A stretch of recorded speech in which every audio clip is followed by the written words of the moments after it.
오늘 제목은요, 학교폭력 예방 부모 교육입니다. 오늘 정말 중요해요. 내 아이를 학교폭력으로부터 잘 지키려면 우리가 공부해야 될 것들이 있습니다. 지금부터 시작합니다. 자, 친구. 초, 중, 고 학생들에게 친구란 어떤 존재일까요? 가족관계보다 더 중요한 인간관계가 친구 관계라는 것. 알고 계시죠?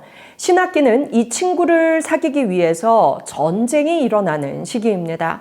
좁은 교실에서 내 마음과 잘 맞는 친구를 사귀지 못하면 1년 또는 3년 내내 아이들은 고통을 겪기도 하지요. 또 왕따의 대상자가 되고 나면 아이들은 너무나 큰 고통을 겪습니다. 2017년 통계 기준 전국의 학교폭력 검거 건수는 1만 4천 건이라는 것 놀랍지 않습니까? 지금은 훨씬 더 많아졌겠지요.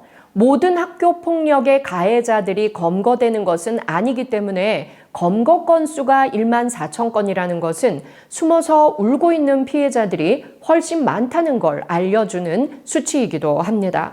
보복이 무서워서 제대로 신고하지도 못하고 선생님들께 도움을 요청해도 사건을 쉬쉬하며 덮기 바쁜데 1만 4천 건이라니요. 피해자 어머니들이 학교에 도움을 청하고 많이 듣는 말 무엇인지 아십니까?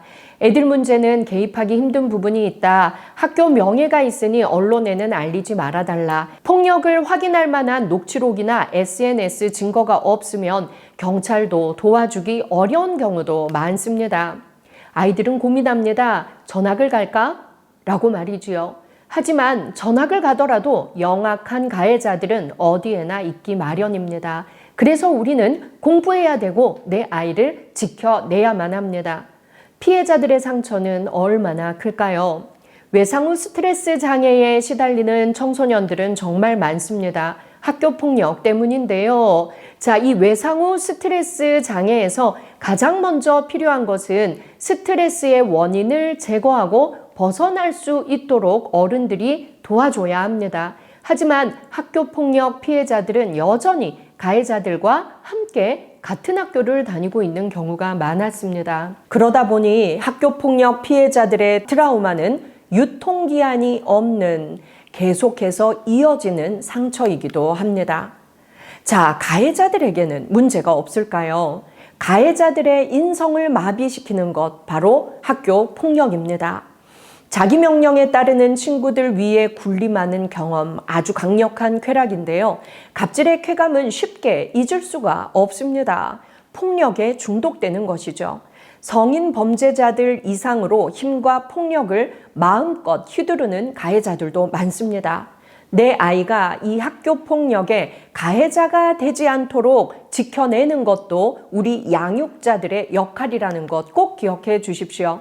10대는 인격과 인성이 형성되는 정말 중요한 시기입니다. 성폭력, 학교폭력 문제에 있어서 가치관이 성립되는 시기이지요.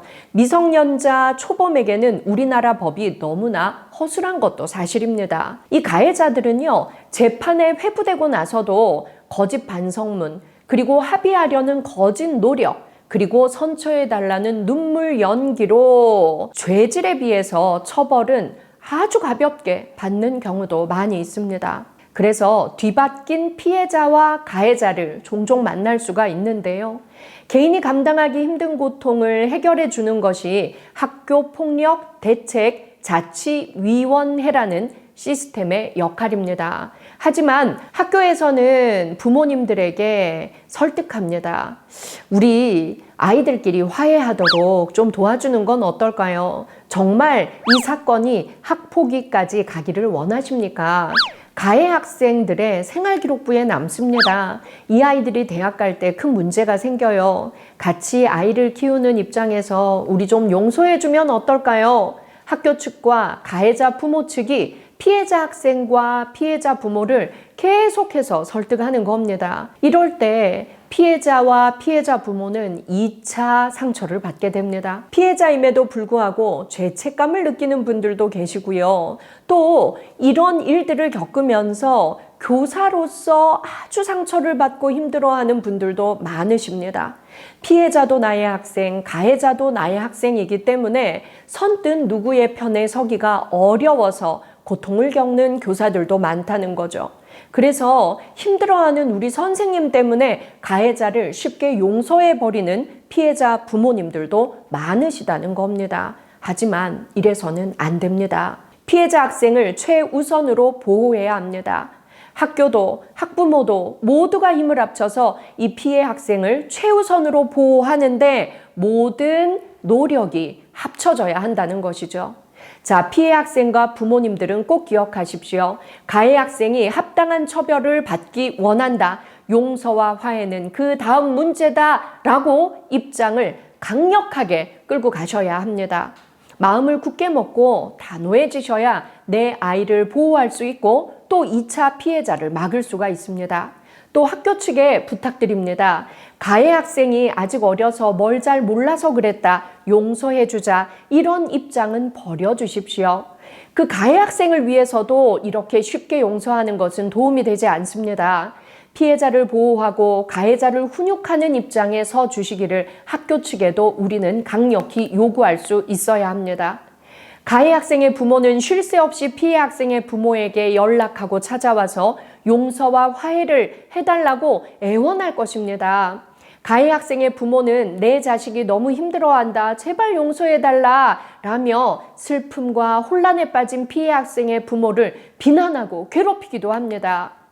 하지만 우리는 꼭 기억해야 합니다. 폭력에 관용은 없어야 합니다. 원칙을 지켜야 합니다. 공정함의 가치를 깨달을 수 있도록 아이들을 가르쳐야 합니다. 피해 학생과 부모에게 화해와 용서를 강요하지 않아야 합니다.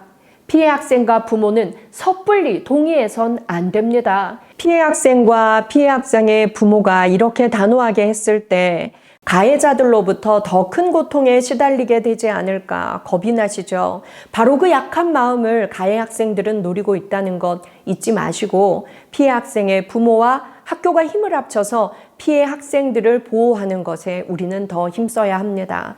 그리고 기억해야 돼요. 피해 학생들의 상처는 정말 오래갑니다. 이 아이들에게 우리 어른들이 네 잘못이 아니란다. 가해자들의 잘못이란다. 라는 것을 꼭 강조해주고 이 아이들의 마음을 보살펴 주어야 합니다. 그래서 다음 시간에는 이 피해 학생들의 마음을 어떻게 위로하고 안아줄 수 있을지 더 구체적으로 공부해 보도록 하겠습니다. 오늘도 내 아이 잘 키우기 위해서 함께 공부한 심리상담가 박상미였습니다.